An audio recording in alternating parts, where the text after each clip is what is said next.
IPL-ന്റെ ഒന്നാം എലിമിനേറ്ററിൽ രാജസ്ഥാൻ റോയൽസിന്റെ ഒരു മികച്ച വിജയമാണ് നമ്മൾ കഴിഞ്ഞ ദിവസം കണ്ടത്. ഹൈദരാബാദിനെതിരെ 47 റൺസിന്റെ വിജയവുമായിട്ട് അവർ അടുത്ത മത്സരത്തിലേക്കുള്ള യോഗ്യത നേടിക്കഴിഞ്ഞു. നമ്മൾ വളരെ പ്രതീക്ഷയോടെ കാത്തിരുന്ന മത്സരമാണ്. കാരണം വെച്ച് കഴിഞ്ഞാൽ രാജസ്ഥാന്റെ വിജയം ആഗ്രഹിച്ചവരുണ്ട്, അതുപോലെ തന്നെ ഹൈദരാബാദിനെ വെടിക്കെട്ട് പ്രതീക്ഷിച്ചവരുണ്ട്, സൂര്യവംശിയുടെ വെടിക്കെട്ട് പ്രതീക്ഷിച്ചു, അത് കാണാനും പറ്റി. പക്ഷേ ഈ മത്സരത്തിൽ നമ്മൾ എടുത്തു പറയേണ്ട കാര്യം എന്ന് പറഞ്ഞു കഴിഞ്ഞാൽ ഒരു വിജയിക്കാനുള്ള ഒരു ടീം ആയിരുന്നു ഹൈദരാബാദ്, എന്നിട്ട് അവർ പരാജയപ്പെടേണ്ടി വന്നു. അവരുടെ ചില നിർണായക തീരുമാനങ്ങളാണ് ഈ പാളിപ്പോയത്. ഒന്നാമത്തെ നമ്മൾ ഈ ടോസിലടക്കം അവർക്ക് ടോസ് കിട്ടിയിട്ടും അവർ രാജസ്ഥാന് ബാറ്റിങ്ങിന് വിട്ടൊരു തീരുമാനമാണ് അവർക്ക് ഒന്നാമതായിട്ട് വെല്ലുവിളിയല്ല പരാജയത്തിലേക്ക് നയിച്ച ആദ്യത്തെ ഘടകം. പിന്നെ രണ്ടാമത് സൂര്യവംശിയുടെ ബാറ്റിംഗ്, സൂര്യവംശിനെ ഒരിക്കലും പിടിച്ചു കെട്ടാൻ പറ്റാതെ പോയത്. പക്ഷെ നമ്മൾ ഈ മത്സരത്തിലേക്ക് നോക്കുമ്പോൾ എന്തൊക്കെയാണ് ഹൈദരാബാദിനൂടെ പിഴച്ച പ്രധാന ഘടകങ്ങൾ? ഇപ്പം ജിബിൻ പറഞ്ഞ ആദ്യത്തെ പോയിന്റ് തന്നെയാണ്, ടോസ് നേടിയിട്ടും ബാറ്റിംഗ് തിരഞ്ഞെടുത്തില്ല. കാരണം ആദ്യം ഈ എലിമിനേറ്റർ പോലുള്ള ഒരു നിർണായക മത്സരത്തിൽ ആദ്യം ബാറ്റ് ചെയ്യാൻ പറ്റിയ സമ്മർദ്ദമില്ലാതെ ബാറ്റ് ചെയ്യാൻ വേണ്ടി പറ്റും.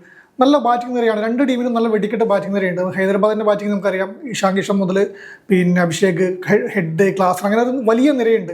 അവർക്ക് ആദ്യം ബാറ്റ് ചെയ്ത് നന്നായിട്ട് സ്കോർ ഉയർത്താൻ വേണ്ടി പറ്റും, സമ്മർദ്ദമില്ലാതെ ബാറ്റ് ചെയ്യാൻ വേണ്ടി പറ്റും.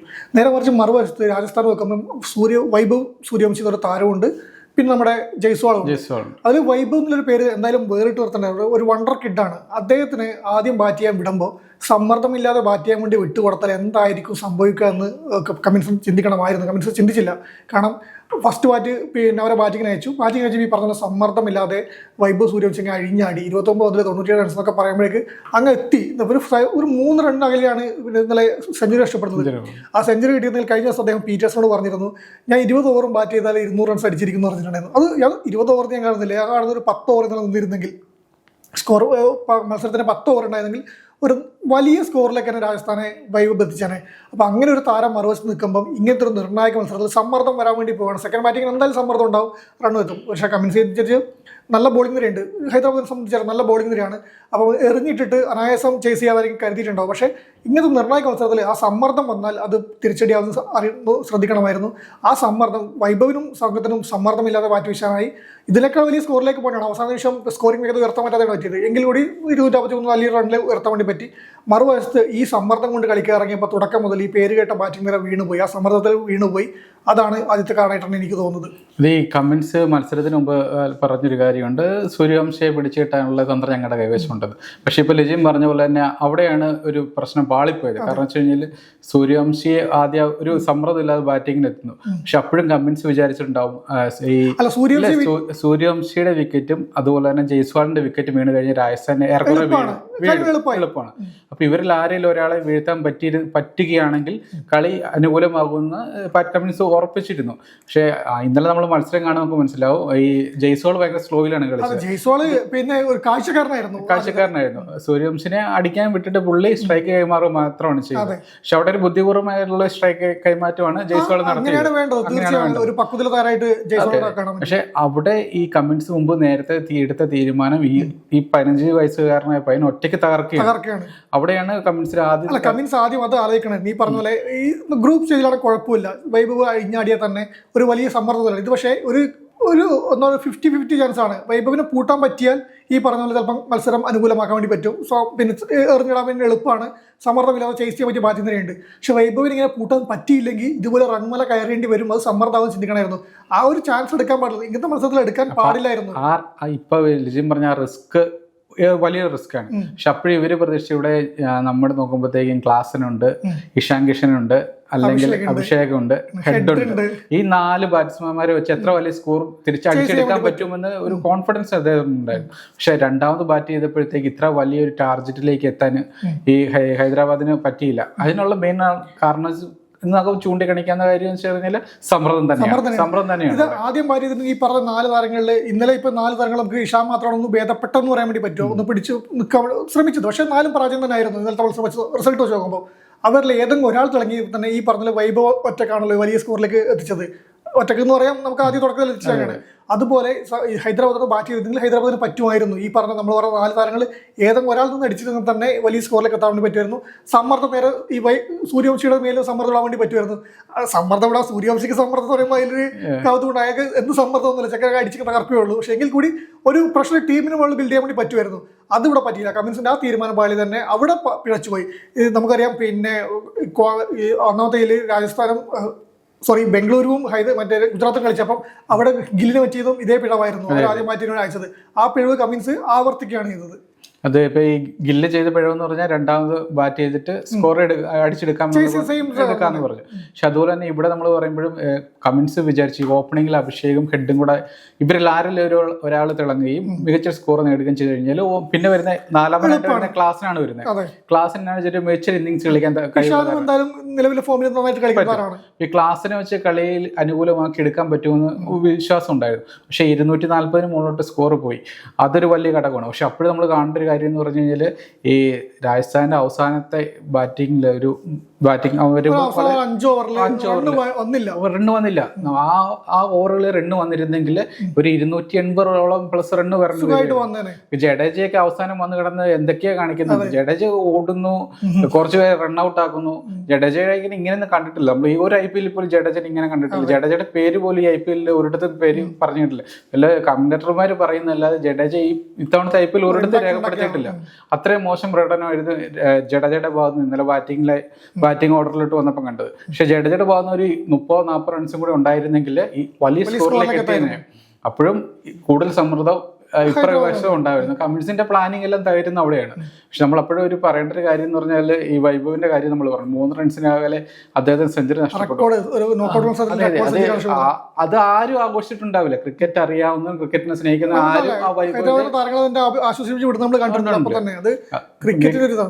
അത് മൈതാനത്ത് നിന്ന് അല്ലെങ്കിൽ ആ ഗ്രൗണ്ട് പിച്ചിൽ നിന്ന് അദ്ദേഹത്തിന് നടന്നു പോകാൻ പറ്റുന്നില്ലായിരുന്നു.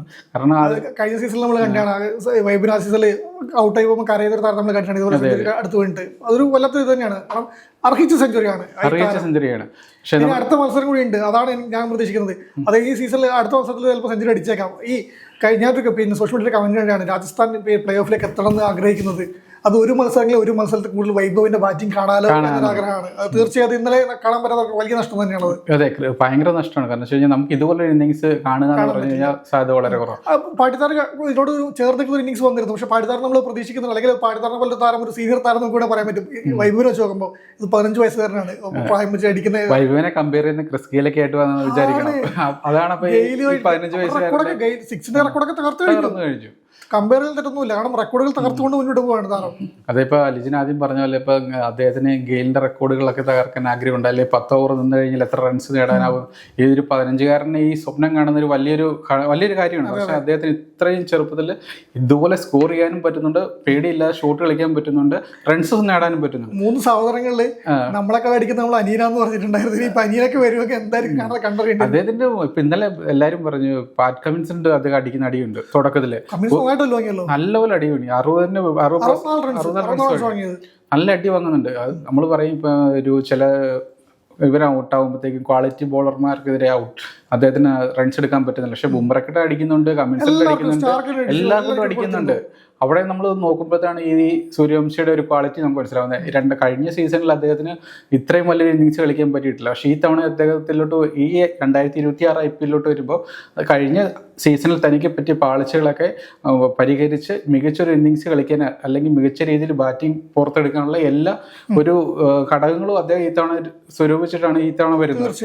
അത് ഈ മത്സരത്തിലെല്ലാം കാണുന്നുണ്ട്. ഈ രാജസ്ഥാന്റെ കുതിപ്പിന് മെയിൻ ആയിട്ടുള്ള കാരണം എന്ന് പറഞ്ഞാൽ സൂര്യവംശിയും ജയ്സ്വാളുമാണ്. ഈ രണ്ടുപേരും ജയ്സ്വാൾ നമ്മൾ എടുത്ത് പറയാനുണ്ട്. പക്ഷേ കൂടി ഇപ്പം സൂര്യവംശിയുടെ ഒരു പ്രഭാവത്തിൽ മങ്ങിപ്പോണ് ജയ്സ്വാളിനെ പോലെ താരം. പക്ഷേ ഈ 2 ഘടകങ്ങളില്ലെങ്കിൽ രാജസ്ഥാൻ ഇല്ല തന്നെ പറയാം. അതിൽ സംശയമൊന്നുമില്ല. പിന്നെ ഈ തോൽവിയുടെ രണ്ടാമത്തെ കാര്യത്തിൽ നമുക്ക് കമ്മിൻസിന്റെ ബോളിംഗ് ചേഞ്ചുകൾ അത് വല്ലാണ്ട് പാളിപ്പോയിട്ടുണ്ട്. ഈ ടോസ് പിഴച്ചതിന് പിന്നാലെ തന്നെ ബോളിംഗ് കൃത്യമായിട്ട് ബോളർമാരെ ഉപയോഗിക്കാൻ വേണ്ടി പറ്റും. നിതീഷ് കുമാർ റെഡ്ഡിക്ക് 2 ഓവറാണ് കൊടുത്തത്. അതൊരു ഇമ്പാക്ട് ഉണ്ടാക്കാൻ പറ്റുന്ന താരമായിരുന്നു. 10ാമത് ഓവർക്ക് വന്നിട്ട് ഒരു വിക്കറ്റ് എടുക്കുന്നത് നമ്മൾ കാണാൻ റണ്ണൗട്ട് ഉൾപ്പെടെ വിക്കറ്റ് വരുന്നുണ്ട്. അത് നേരത്തെ വിക്കറ്റ് ബോൾ കൊടുക്കാമായിരുന്നു. ഈ വൈഭവ് വീണതിന് ശേഷം എങ്കിൽ കൂടി നമുക്ക് പരീക്ഷിക്കാമായിരുന്നു. ആ ബോളിംഗ് വെച്ചുകളെല്ലാം പാളിയിട്ടുണ്ട്. പറഞ്ഞ കമ്മിൻസ് 64 റൺ വഴങ്ങിയിട്ടുണ്ട്. നന്നായിട്ട് തല്ല് വഴങ്ങേണ്ട ഒരു അവസ്ഥയിലേക്ക് ബോളിംഗ് എത്തിയിട്ടുണ്ടായിരുന്നു. ലിജനിപ്പം പറഞ്ഞിട്ടുണ്ടായിരുന്നു കമ്മിൻസിന് ബോളിംഗ് ചേഞ്ച് വന്നപ്പോഴെന്ന് പറഞ്ഞത് തുടക്കം മുതൽ ഈ സൂര്യവംശി അടിക്കുന്ന ഒരു കാഴ്ച ഉണ്ടായിരുന്നു. ആ അടിയിൽ തന്നെ സൂര്യവംശി ക്രീസിൽ ഉണ്ടായിരുന്ന സമയത്ത് തന്നെ ഒരുവിധം ബോളർമാരിൽ എറിഞ്ഞിട്ടുണ്ടായിരുന്നു. അവർക്ക് ഉണ്ടായ ഒരു ഇത് കൂട്ടുണ്ട്, കോൺഫിഡൻസ് ഇല്ലായ്മയുണ്ട്. കാരണം നല്ലോല തല്ല് കിട്ടുകയാണ്. അപ്പൊ ഈ കമ്മിൻസിന്റെ അപ്പൊ കമ്മിൻസിന്റെ ഒരു എല്ലാ പ്ലാനും തെറ്റുന്നുണ്ട്. കാരണം വെച്ചാൽ ഇനി ആരെ കൊണ്ട് ബോൾ ചെയ്യിക്കും എന്നുള്ളൊരു പ്രശ്നം അവിടെ ഉദിക്കുന്നുണ്ട്. കാരണം എന്താന്ന് പറഞ്ഞു കഴിഞ്ഞാൽ ജയ്സ്വാൾ സ്ലോയിൽ കളിക്കുന്നു, ഈ പയ്യൻ വന്ന് അടിച്ചു തകർക്കുന്നു. അത് ആരെയും ഭയമില്ലാതെ അടിക്കുന്നു. സെഞ്ചുറിക്ക് വേണ്ടി തന്നെ ബാറ്റ് ചെയ്തപോലെ നമുക്ക് പോകും. സെഞ്ചുറിയും കടന്ന് പോകേണ്ട ഒരു ഇന്നിങ്സ് ആയിരുന്നു അത്. ഏതോ ഒരു കമന്ററിയിൽ പറയുന്നുണ്ട് അത് ഇതുകൊണ്ട് ഒരു ഫീൽഡിംഗ് ചേഞ്ച് വന്നത് അദ്ദേഹം ശ്രദ്ധിക്കപ്പെട്ടിട്ടില്ലായിരിക്കാം എന്ന് പറയുന്നുണ്ട്. അതുകൊണ്ടായിരിക്കാം അങ്ങനെ ഒരു ഷോട്ട് കളിച്ചതും ക്യാച്ചായിട്ട് പുറത്തു പോകുന്നു. അതല്ലായിരുന്നെങ്കിൽ ആ പന്ത് ബൗണ്ടറിയിലേക്ക് പോകുന്നു. പിന്നെ തുടർച്ചയായിട്ട് അദ്ദേഹം ബാറ്റ് ചെയ്തുകൊണ്ടിരിക്കും. അല്ലെ സൂര്യവംശി പുറത്താക്കണമെങ്കിൽ ഈ അദ്ദേഹം അപ്രതീക്ഷിതമായിട്ട് പുറത്തായെങ്കിൽ മാത്രമേ ഉള്ളൂ. അതായത് അല്ലാതെ ഒരു മോശം ഷോട്ട് കളിച്ചൊന്നും അദ്ദേഹം പുറത്തല്ല. അദ്ദേഹം സ്ഥിരം കളിക്കുന്ന കുറെ ഷോട്ടുകളുണ്ട്. അതിലേതെങ്കിലും ഒന്ന് കളിച്ച് ഔട്ടാകുക എന്നല്ലാതെ പ്രത്യേകിച്ചൊന്നുമില്ല. അവിടെ ഈ കമന്റ്സിന് പിന്നെ പ്രത്യേകിച്ച് ഒന്നും ചെയ്യാനില്ല. ഔട്ടാകുന്നോടം വരെ വെയിറ്റ് ചെയ്യുക മാത്രമേ ഉള്ളൂ. അത് പക്ഷേ ബോളിംഗ് ചേഞ്ച് ഈ പറഞ്ഞ പോലെ പിന്നെ ശിവസിംഗിന്റെ ആയാലും നിതീഷ് കുമാർ റെഡ്ഡിയായാലും കൃത്യമായി ഉപയോഗിക്കാൻ പറ്റില്ല ഒരു സാധനം മാത്രമേ അവിടെ വരുന്നുള്ളൂ. ഈ പറഞ്ഞ പോലെ വൈഭവിന് മുമ്പിലൊന്നും ഉണ്ടായില്ല. പക്ഷേ ബാക്കി കിടക്കുന്ന ഒരു 10 ഓവർ ഉണ്ടായിരുന്നല്ലോ. വൈഭവ് പുറത്തതിന് ശേഷം 10 ഓവർ ഉണ്ടായിരുന്നു.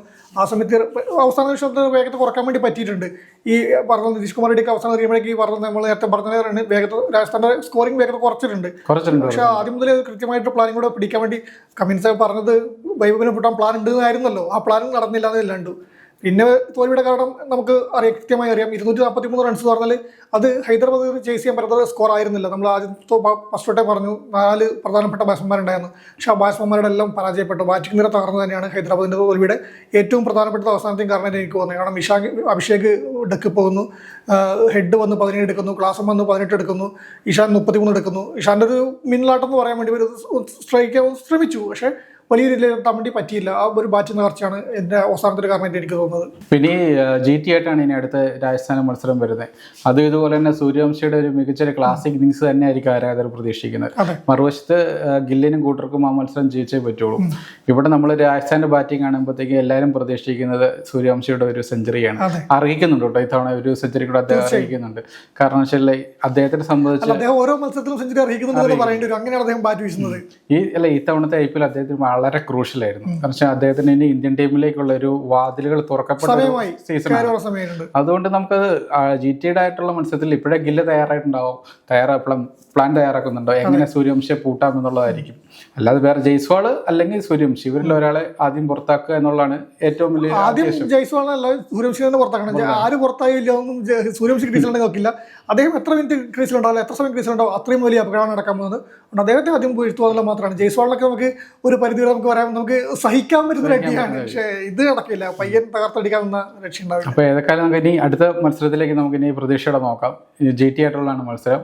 രാജസ്ഥാൻ എല്ലാ അടവുകളും പുറത്തെടുക്കും. അതുപോലെ തന്നെ GTയും അതേ രീതിയിൽ അവരുടെ പ്രകടനം പുറത്തെടുക്കും. മത്സരം നമുക്കിനി കാണാം.